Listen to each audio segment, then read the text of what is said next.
Hey, what's up, YouTube? It's Richie from Boston. It's the 6th of September. It's 2019. I am mirroring this live stream from last night with permission from 𝗦𝗵𝗿𝗍𝗻. 𝗦𝗵𝗿𝗍𝗻 talks to one of the original inventors of HARP. And he's talking about Hurricane Dorian and how they're using HARP against us. So you may want to watch this. You may want to share this. You may want to download this for posterity or whatever. I am. You should too. Or don't. I'm out. Hello? We got you. Welcome back, Billy. Okay, we're here. I ran out of Skype funds, man. I had to pop. You know how they are. Well, anyway, welcome back to the show, guys. We'll jump right into this. Yeah, you coming in nice and clear now. And anyway, I was talking to you earlier on the phone, and we were talking about this anomaly I found before the hurricane got parked there in the Bahamas. You want to kind of like talk about that a little bit, or actually start out and let people know, you know, a little bit of your background there, so they know who we're talking to. Okay, well, I see you got the picture of it up there. I'm waiting for the streak to come through. And right there. Streak comes out, goes to the lower part of the hurricane as it's moving into Florida. This streak represents an electrostatic charged atmosphere that it's charged up just like the inside of a vacuum tube, electron vacuum tube. You heat up the air in the area, which excites the electrons that are in that area. Then when you shoot a signal or a pulse through it, it acts like an amplifier. This amplifier, as it picks up current, it tends to bend. And it will come in a straight line, and then it will, and it picks up more speed, more power, and it turns to the left. In this case, it'd be our right, its left. And it curves downwards towards the equator. This creates an ionized atmosphere that causes any frontal coming in, whether it be a low frontal system or frontal system. It draws it downwards and it establishes a wall, a pathway for a frontal system to move in towards a target. It's more or less a pathway, a guide, where they want to take a frontal system to. In this case, if the frontal system comes in, it starts to block the area of this hurricane coming in, blocks it in such a way it hits it like a cue ball. It's a billiard ball.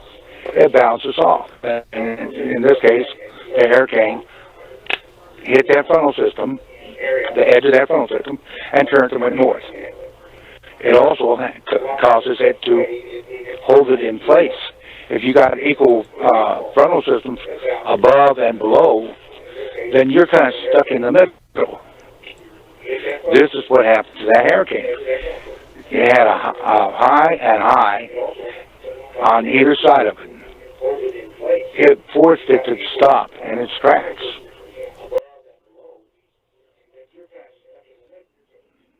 Did I explain that good enough for you there, Michael? Yeah. So, like, we need to let people know, like, you actually built the HARP facility, or you put up all the antennas. Why don't you let everybody know a little bit about your background, kind of like what you were telling me earlier, you know, and how you worked with the Ben Livingston, that story on that and all that. Kind of give everybody a little background. Okay, Bernard Eastman came to me back in 1989, and he wanted me to see what I could do with some ham antennas and check them out. And I took them to Sacramento, and we tested them at the Tampa Products antenna farm out there. Ow! I just got a shot. Oh wow! Hey, could you turn your background sound just a little bit? Hey, could you turn the background sound down just a little? I need to get my mind back. Okay, let me turn it. Is that better? Can you go down a little more? Yeah, it's like coming through pretty loud. Let me mute the TV on top. Oh yeah. Okay, is that better? Yeah, that's much better. Thanks, brother. Okay. Well, anyways, we tested out 24 antenna systems, and we came up with a quad that was designed by ham. And Jamper made up kits for us. And they sent them up to Alaska, which I didn't know I was going to become part of. And a contract came for PNR towers to put up some towers. And I was assigned to go with this company. And it turned out to be, we went to Alaska, and in 1991, and we started putting up a system there, just 4 antennas. And that turned out to be the beginning of ARCO, HARP. And it just went from there. Crescendo, all of a sudden there was a contract come up later on. They didn't want this 4 antennas. They wanted 16. Then they wanted 32. And all of a sudden we were building our antennas right and left, which came up to what HARP is today. And now they're talking about rebuilding HARP at lower power but higher ERP, meaning more antennas but lower power. Because now it's been taken over by UAF, University of Alaska Fairbanks. No longer a military establishment, although the military has regulatory authority over HARP. The HARP is no longer on the old HARP military frequencies. It cannot have, it has a maximum output that they have to abide by now. Before, the military had it, and there was no regulation of how much power they could put out.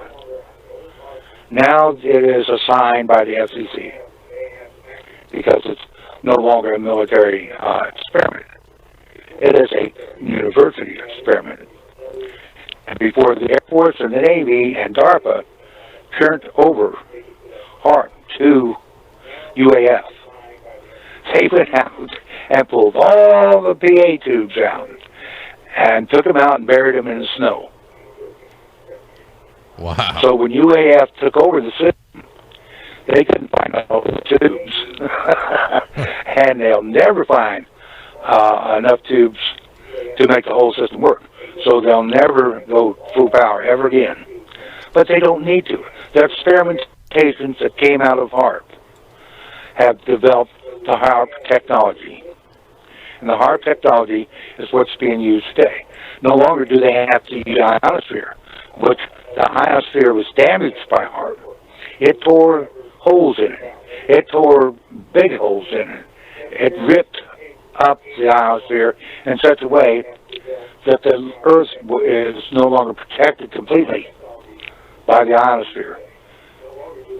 As the ionosphere rolls by, there are big holes in it now, which lets the sun activity patter to the Earth's crust. Now they've been trying to band-aid the old ionosphere with the same thing that they're chemtrailing, chemically readjusting the atmosphere. They're shooting sounding rockets, and have been for some time,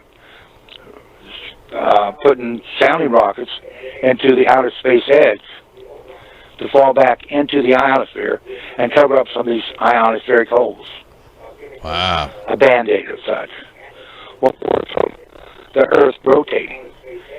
It will formulate back into the equator and stay airborne or spaceborne, but it will come to a band around the equator. And we will start having what will look like the rings of Saturn. Oh, wow. That's crazy. Just as on the lower atmosphere, due to the chemical additions of nanoparticulates of aluminum, barium, and all this other stuff there through the sky to make the sky gray instead of black. You have to remember, all the fuels that were used by aircraft in the past created a black dust, soot. Just what I talked about last night. They're expelling... Oh, you did? Yep. Now they're expelling a white dust, which is creating a gray atmosphere. No, never again will we ever see a true blue sky. You know, that deep Air Force blue, it's gone forever. Well, they said they wanted From now on, our children, our grandchildren, and their children will be seeing... Right, go ahead. Oh, I was going to say, yeah, they said they were going to turn the blue sky white. And that's what they're doing. Well, they have done it, my friend. They have done it. Well, this chemical that they're putting into our atmosphere, which everybody talks about chemtrails, and I prefer not to even talk about chemtrails. We've been seeing them for 20 years, you know, so what? Let's talk about the chemical atmosphere that these chemtrails turn into. This chemical atmosphere, because it has metal components to it and insulators, it can be purged to act as a battery to hold charges, electrostatic charges. And if it's in motion, if you take a wire and pass it to a magnetic field, each in that wire develops a positive on one side and a negative on the other side. Then when you pull the wire backwards through that magnetic field, it changes the opposite direction. This is called AC, by the way. So if you have a continuous conductor up in the air and the Earth is moving and these flux lines of magnetosphere pass through, then you're creating a generator. Now, if you have a storm like a tornado or a lot of wind pushing a cloud of this stuff through the same thing, then you have another generator, a wind generator. And it's creating an AC current as it passes through each one of these flux lines. If you take a hurricane and look at a hurricane, what you're seeing is a schematic. This is so simple. When you look at a hurricane, you are seeing a schematic of two things, a generator and an electric motor, depending on how it is loaded. If you put a current through the center to the top, you have a motor. If you pick off the energy that comes off each one of the bands, then you have air. If you have dust that is floating through the air and it is creating friction, then you have a static generator. Well, a hurricane is capable of being all three. You can turn it like a motor and create the motion that a hurricane has. So round, round, round, round. Or you can have it as a generator. Once it starts and nature's motion keeps it going, and the highs and the lows come in and affect it, you can establish where this motor goes, or this generator goes. and how much output it has, and how big it can get. If you turn it fast enough, it throws out these bands way, way out. If you slow down, the bands come under. If you get on a merry-go-round, the closer you get to the center, the less pull you have on your body. This is considered the high point of the merry-go-round. If you stand right in the middle, you can ride it all day without getting thrown off. Once you start getting dizzy, though, you know what's going to happen. You start leaking to the edge, and off the merry-go-round you go. So this is basically what you're looking at when you're looking at a hurricane. Yeah. Now The faster it goes, you brought up an interesting the thing. more go ahead. You brought up an interesting thing about the lightning when they parked the hurricane over the Bahamas. You want to kind of get into that a little bit, what you were seeing on that?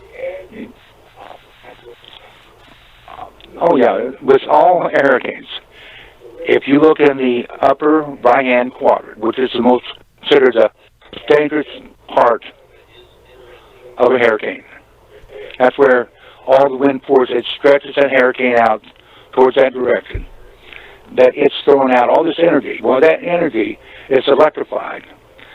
And if you look at your lightning maps when you're watching a hurricane, you will see all the lightning is in the outer band of that hurricane in that quadrant.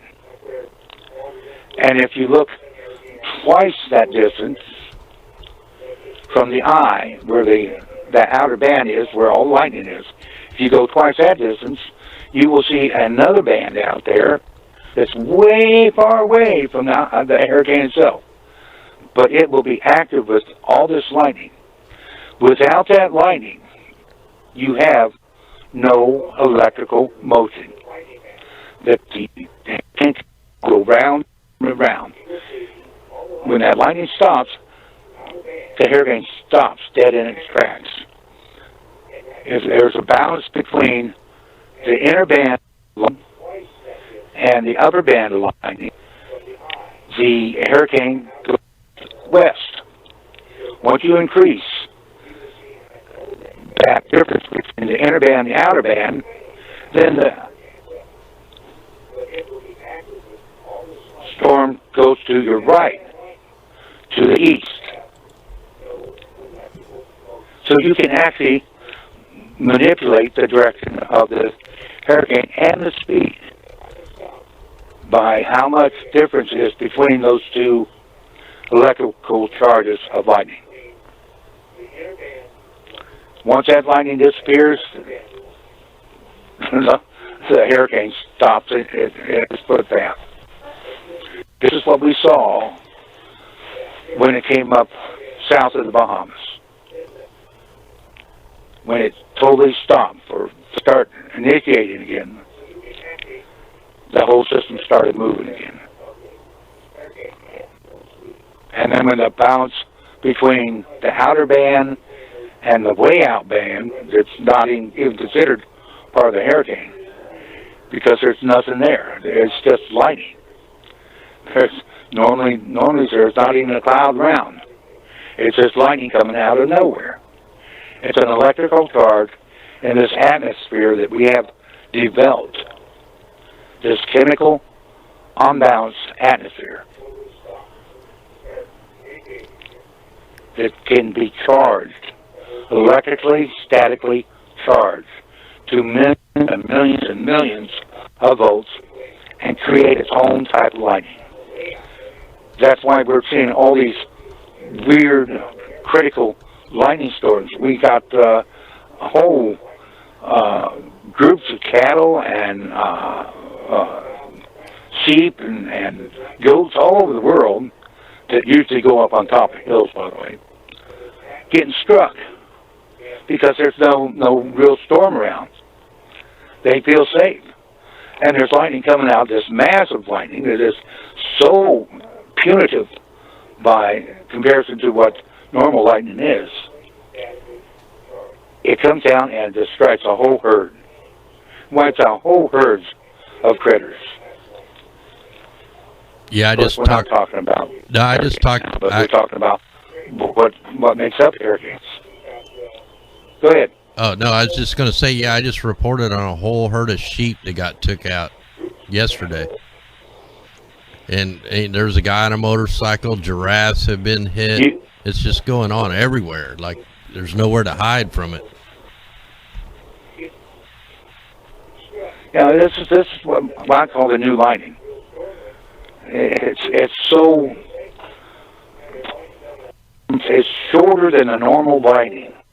It's almost as short as what a Sprite is. Yes. And a blue. Yep. There are lightning that's above our upper atmosphere that are short. They're so short that you normally don't even see it with the naked eye until recently. Now, because of our atmosphere being so fully charged with these this excessive static charge that is in our lower atmosphere, it holds this lightning. The sprites are firing at a longer pulse, and they are more visible now. People in Oklahoma are noticing that they can see sprites over top of Kansas constantly now. People in Oklahoma are looking back around Dodge City, Kansas at night, seeing sprites. And now they're starting to see blues. Well, before, blues could only be seen from the outer space. Now people are seeing a continuous firing of a flash from the lightning over Kansas into a sprite, and then a blue tops it off just for a microsecond. For a microsecond, they think you saw something up there. And just so happens, this is happening over one particular spot in Kansas. It's in Dodge City. Well, there's a Dodge City radar. But around Dodge City are 8 different wind farms whose fiberglass blades, when they turn, create a static charge. For every revolution that blade turns, it makes 3 static pulses that charges the atmosphere above it. When you have thousands and thousands of these wind turbines turning in the air, you are talking about a massive static generator that is charging the atmosphere above it. And with this charging of the atmosphere, you are setting up the propagation of firing off sprites above. When there's enough initial charge in lightning, it falls through by going into outer space, near outer space, and firing off a red lightning right above that white lightning. And if it's strong enough, it will fire into outer space a blue streak. You're going to have to give me a break here. My throat's walking up. All right. Yeah, you're actually coming here. You're in the hospital, aren't you? You're like joining us from the hospital. So, yeah, I mean, like. No, I'm in the hospital. Yeah, that's what I mean. While we were talking, the nurse came and gave me a shot. Oh, but yeah, I wasn't expecting it. So I'll talk for a minute, give you a little break. So anyway, want to welcome everybody into the show, and we're talking to Billy Hayes. He helped put in all the antennas at the Harper Array, but he didn't know. I don't think you knew like what they were for, but you did later find out. You also worked way back in the day with the father of weaponizing the weather, and then when you found out what was really going on, you changed course there, which is not bad for any of or not good for our health, and that's why a lot of us are getting sick, because we're targeted from all this. But now you're a whistleblower, and you're trying to let people know what's actually going on without, you can get into like you can only reveal so much. You can't put out the classified, or they'll just take you out. So, I mean, he tries to release what he can. Yeah, that's of the why I'm knowledge. in the hospital. Oh, that's fine, Richie, out there. It's got a crappy beginning, though. It took us a long time to get the call going, brother. You might want to cut out the beginning. But yeah, man, I actually had you on the show a couple years ago when I first started, before I got cancer, you know, and I was doing the same thing that I'm doing now, trying to expose, you know, the weather warfare that's going on across the planet, and then suddenly went from super healthy to instantly having prostate cancer so bad that I had to have surgery, and I'm still here. You know, they try to take us out. In fact, we lost a great YouTuber last Wednesday, Vaughn, the Marine 71. We lost him. He just died of cancer last Wednesday. Old Marine 1. His name was Vaughn. Hope his wife Barbara's doing okay now. I mean, that just sucks that she lost him. He used to leave comments on all my videos. He's a great guy. So we just lost him because of cancer. So, I mean, they're taking us all out, man. Prostate cancer is the #1 cause of the death of men, and we're getting it from all kinds of weird stuff. So, but I'm still here, man. I'm still kicking, and I'm going to keep on going until they completely take me out. So that's why I push, man. I work all day. Well, that makes two of us, Mike. That's right, brother.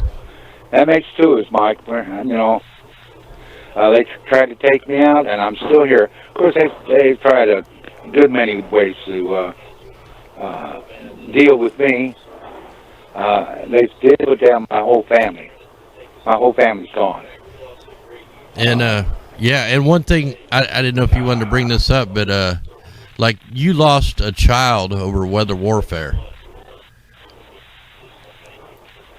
Did you want to talk about that, or?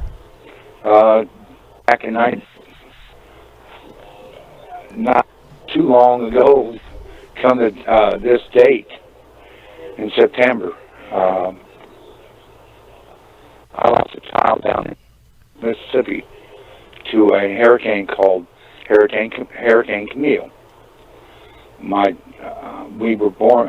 My wife had twins, and one of them had a breathing problem. During the hurricane, we lost my cars, my house, and when we lost power, there was no equipment to keep my daughter alive. It was in the hospital, and we lost her. And we later found out I was reassigned to assist with a program, at Eglin. And I was, they were working on a system for aerating spray from the aircraft to be used to lay down a mask of Agent Orange, or at that time we called them rainbow agents. And soon after we got the machinery working, they brought in this gentleman,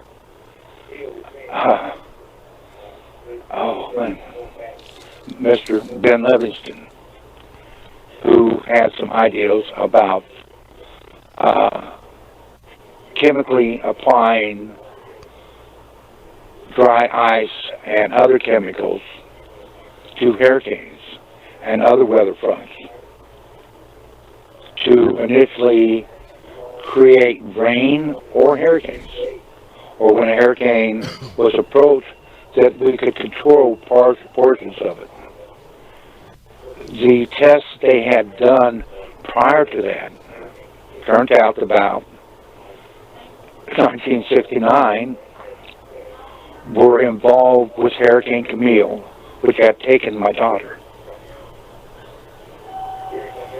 So you were pretty mad when you found out about it. And I knew of this. yeah, I kind of went nuts with it after that. And it did not make a very good career for me in the Air Force. It canned me. It came up with ways to get rid of people back then in the 70s. And I was one of those. But they did it nicely. I was assigned to Air Force One group. And you remember Kennedy, Nixon got coffee spilled on him? Yeah, not really. On Air Force One when he was going to China. Well, guess who spilled that coffee? Was that you? Yep. All right. Took one for the team on that one. Well, no, you can only imagine. I did not spend much time in the Air Force after that. But the information that I've been trained with became a very pliable system that they needed for development of the machine, the Star Wars machine. And when Reagan took over, he wanted that Star Wars machine. And that took on the development of HARP. And much, much more money than anybody ever knew of was invited to posterize the HARP machine. Because the HARP machine didn't consist of just Kakona. It had to have the influence of other units around the world that monitored it, recorded it, added bias to it. Because people who really don't understand is HARP is just a machine. When you look at an electron, you have a plate, you have heaters, you have an anode, and you have grids. All these things have to take place in this vacuum tube to create an amplifier or a switch to turn this valve on and off, or open that valve where it lets more power through or voltage through and shuts it off. That's the ideal of electronics. Electronics works on that principle of being able to turn off or increase the input to the outputs, amplify it.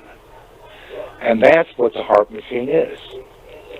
HARP, as people think about it, is just a portion of that machine. You have to be able to keep the ionosphere, the area that they need to use, and then you have to be able to subject electrostatic voltages to it in order to ionize it to the point it's got an electrical battery to it, a high voltage plate compared to a low voltage anode. Then you have to be able to have a grid that controls in between how much goes from this plate to that anode. It turns it off and on, or adjusts it to where it's making more or less. This is how HARP was experimented with. And look at those chemtrails coming out of the tail of that hurricane. Oh yeah, they're totally they're seeding the south quadrant and the north quadrant. I mean, just big time. It's unbelievable how much particulate. You have to understand, in order for this machine to work, you're looking at that electrical component I was telling you about, the generator or the motor. Right now, acting as a generator. They're trying to get it to build up by creating these wires going out, which are those streaks you see come out.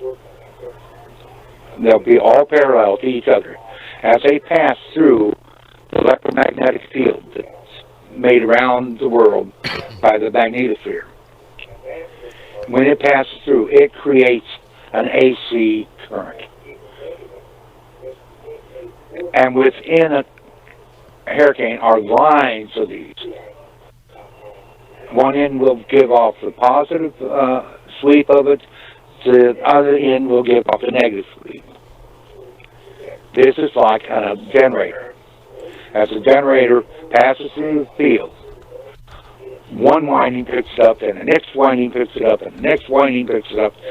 You're looking at the windings of each one in a hurricane.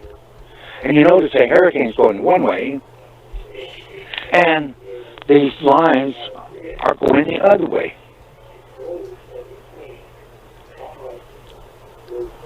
So within this hurricane, you have two options going. You got an electric motor going one way, and you got a generator going the other way. It's all there sitting right in front of you, and everybody's just passing over saying, well, that's just Mother Nature. No longer is it just Mother Nature. These hurricanes are nothing like the hurricanes people saw back in the 50s and early 60s. There are new cloud movements within the last 2 decades, and we're the ones looking at it. You're the ones looking at it. You're the ones that need to think about this.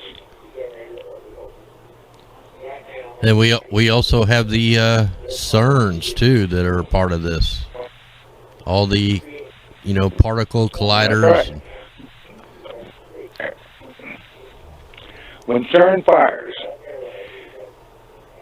its pulses, its magnetic pulses, are 1,000 times, if not 1,000,000 times. They always say it's 1,000 times stronger than the magnetic field of the Earth. That's just for a couple seconds.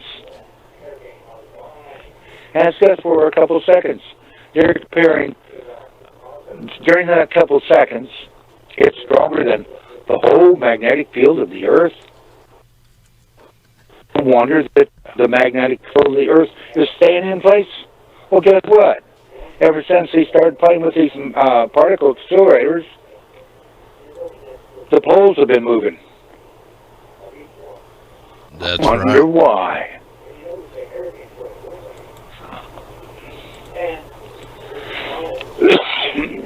Every time they fire it up, you can expect a little more movement to the polar centers, the magnetic polar centers. I mean, the North Pole is almost in Russia now. I know, and as an astrophotographer, like I have to adjust every time I go up now because the North Star is off. Like every time, it's in a different spot. It's close, but it's off. That makes a huge difference when you're trying to film something. What might be just a little minute little adjustment in a telescope, man, it's thousands of miles when you go looking at something else. Well, I'm sorry I got us off subject, but I'm going to have to take another break. Oh, that's... I'm just this is the longest I've talked in a year. Wow. Well, I'm glad that we got you on here. So, yeah, I can go over a few things here while we're looking at it here. Well, I'll go ahead and take them on over here, and I'm going to take them to the worldview map and show them completely loading the storm up from both sides. Here, I'll start out down here in the south, man. We got major deployment of aerosols. I mean, this is just insane. Look at that X right here. Super nasty looking aerosols being deployed, and this is part of the guidance system, which you just heard. And depending on which side they're seating, it affects, the whole hurricane, the whole motor. But they're spraying both sides of this baby. And what I learned earlier. Well, I'm going to also send you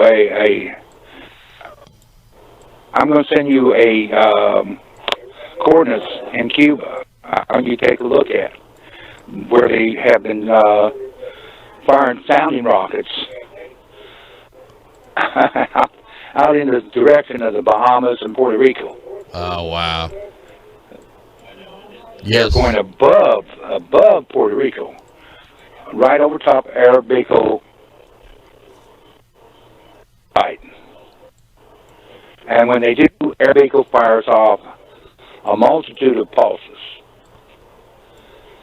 Yeah. And all these rockets are the same rockets that the Russians are using over in Norway. Exactly. Remember the Spiral? Yep. Well, that was a Russian rocket. Yeah. But it was intentional. By firing this rocket in a spiral, they were able to light it up like a TV screen, a high voltage TV screen, by firing electrons at it and making like a picture, like a TV screen, because you had all the basic units there. You had an electrified mask. You had a mask of phosphorus and aluminum oxides that would shatter an electron beam. You fire electron beams through that, and guess what? It created a light, a phosphoretic light, just like a TV screen. Yeah, and is that kind of like the Project Bluebeam technology? Is that kind of like what that is, or maybe a version of it? Absolutely. It's a very basic version of it. Yeah, and as you were saying, if you can develop something. Go ahead. Yeah. Yeah, all I was going to say. Something that's airborne, you'll scare the pants out of somebody who's not educated. Now, you tell me if that ain't a war machine. Yeah, that's a war machine. That's a deception machine. You know, that's why they're scared, because if people woke up to what's going on, you know, they can't control. There's way more of us than them. And just like you were talking about Arecibo, that hurricane did like a slingshot right around the Arecibo ionospheric heater. I mean, they weren't going to let it hit that part of Puerto Rico at all, and it didn't. It just whipped right around it, and then it turned into a hurricane. Like, it was like clockwork. And I'm watching you when you go down south here to Mexico in the Gulf. You want to take a look at that storm that's pressed in there. It's feeding all this moisture back up. Yeah, it's huge. Look Seeing at that high that's coming across. You almost have. See right there. That's. Yeah, you almost have another. You almost have a hurricane That's a joining this moisture all the way up and all the way. I mean, it's going from equator to the Arctic, basically. This will fill in because they're seeding it. They're seeding this, so it's filling in. It's sucking that moisture right in where the chemtrails are. Well, they've been seeding the ocean too with iron. Same thing that they're doing in the sky with aluminum oxide and barium and all these other chemicals. They've been doing for years with ship trails. Yep, the bunker fuel. Covering the upper aquatic. And then underneath, they've been feeding ferrous oxide, nanoferrous oxide, just rust, you might say. And look this up. They've been doing it since the 40s. They've been using it to grow fish. They've been trying to control the fish. Now they've got it where they didn't realize that they were going to change the temperature of the Pacific, which they have done. With all this seeding, they're changing the temperatures of the currents, which are changing the motion of currents. Now we have the Gulf coming up the Atlantic coast, where all these hurricanes now are going to follow that warm water up, right up the coast. Yeah, you can see right here on the anomalies, they have really been laying down the bunker fuel up here off the Kamchatka, Russia, and they've been doing it inside the Bering Sea, off the coast of the Aleutian Islands, and now this huge heat anomaly is starting to drift down towards Southern California. I mean, this anomaly was parked over the Arctic. They're melting the Arctic. They've been wanting to melt it for 100 years, you know. Yeah, and you can see, like, over in Mexico, right there above Belize and Yucatan, you can see that tropical storm up and hang right at the tip of Texas, where, if you remember right, Jim Lee pointed out during that hurricane that hit Houston that they had electrostatically charged that whole system accidentally by a electrostatic seeding in mid-Texas. He caught him doing it, and he said he was going to follow up on it, but he failed to. It was some, that Texas seeding company... Might have been HAYES back in, was it around 2012? You were talking about it one time. Yeah, if it's around 2012, that's the David Miles that's going back out in Australia. Yeah.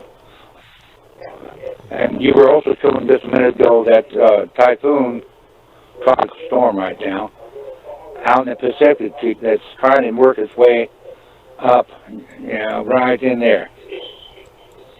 See how when you go down south, it's trying to work it up into the, what's the desert there in California? Yeah, up Baja. Yeah. Yeah, see, that one should blow apart from the dust particulates. There's not like a whole lot of... What's happening is, it's holding up a whole movement, and it's causing it to overlap through Asia up to the Aleutians, and everything is and whole. We can't get that sweep that normally comes down the Aleutian Islands and down the California coast. It can't happen as long as they got that big buster hanging there with all that warm air. Exactly. Warm, higher atmosphere. And that warm, higher atmosphere support more electrons being able to move faster. Just like in a tube. A tube cannot work. Electronic tube cannot work unless it has heat to create where the electrons can move faster. That's how the whole tube works. And those are the elements that they were exploring with HAARP to make their super weapons machine. They could create a plasmatic effect anywhere in the atmosphere. Well, at that time it was anywhere in the ionosphere. Now they can do it anywhere in the atmosphere, you understand? If they can make an area charged, electrically, statically charged. So here's a big question. What can we do about it, if anything? What can you do about it? What can we do about it? Get back to all the old high voltage TVs. You have to understand, there's a reason they wanted all the high voltage TVs off the market. It interfered with their weapon. Right. Electrical interference, because they were UHF. Doesn't anybody realize that overnight they took our TVs? No, because they had high voltage capable of charging your house, your room. If you pulled the ground off that TV set and just left it laying out, you just made a heart buster. Wow. Well, that's good to know. If you went out and got all the TVs from the junk piles that had high voltage flybacks in them, and you were able to lift the ground off each one, so you're not charging up the picture tube. You're charging up all the air around you. And just kept it where to the point that when you were walking through, you weren't part of the ground system. So you wouldn't be going snap, crackle, pop every time you got into this field and discharged it. You would defeat the HARP technology. So would that be like an anti-ionizer? Or is it just a disturbance? Yeah. Wow. All right. What you would be doing would be making up a lower charge, a lower atmospheric charge. And with that lower atmosphere, you can discharge that lower atmospheric charge and discharge the other layers above it. Well, so you detonate one charge, you grab out, so you make a how I want to put it, like a domino effect. One fire, next one fires, next one fires, all the way out into outer space. All of a sudden, you don't have this ionized atmosphere, and they don't have a tool to work with. That is like the most awesome information I think I've ever heard. Billy's thought is let's make a ionized and deionized bubble around certain cities. Let's protect ourselves. Everybody go get these old TV sets and pull the flybacks out, and we're going to power up. We'll protect ourselves. Man, that's we need all the tech gurus out there to get on this. Start buying up every old TV you can find, every tube, like even maybe the old ham radios. Would that work? The tubes. Then it's going to work. It's going to work. You have to remember, when you're doing this, you're destroying the transistor age. Because it takes such a minor voltage change. We're living in a world of LEDs. That's why they're slightest little voltage. That's why they're putting all the LED it will street destroy lights. The LEDs. Yeah, it's starting to make a lot more sense now, man. I'm glad I got you on here. Did I hit the right tooth? Yeah, I think so. My head's just spinning right now thinking about stuff. Okay, you're welcome, Sky. Okay, well, I'm going to let you, I'll see your keys. I'm going to let you carry on. I'm going to have to listen to this for a while. All right, brother. I'll see what you talk about me behind my back. Yeah, you know I won't. Hey, anyway, okay, hey, have Billy, a good night, Mike. Be safe, brother. Hey, thanks for come joining us. Call me back if you. Yeah, I'll call you. Well, I want to do it again. Yeah, I'll call we you. Got a lot more to talk about. Oh yeah, I'll call you maybe once a week till you get tired of me. Okay, let's make it Friday night when we can do a long one. Okay, that'll work. That'll work, brother. Okay. All right. Good night, Mike. See ya.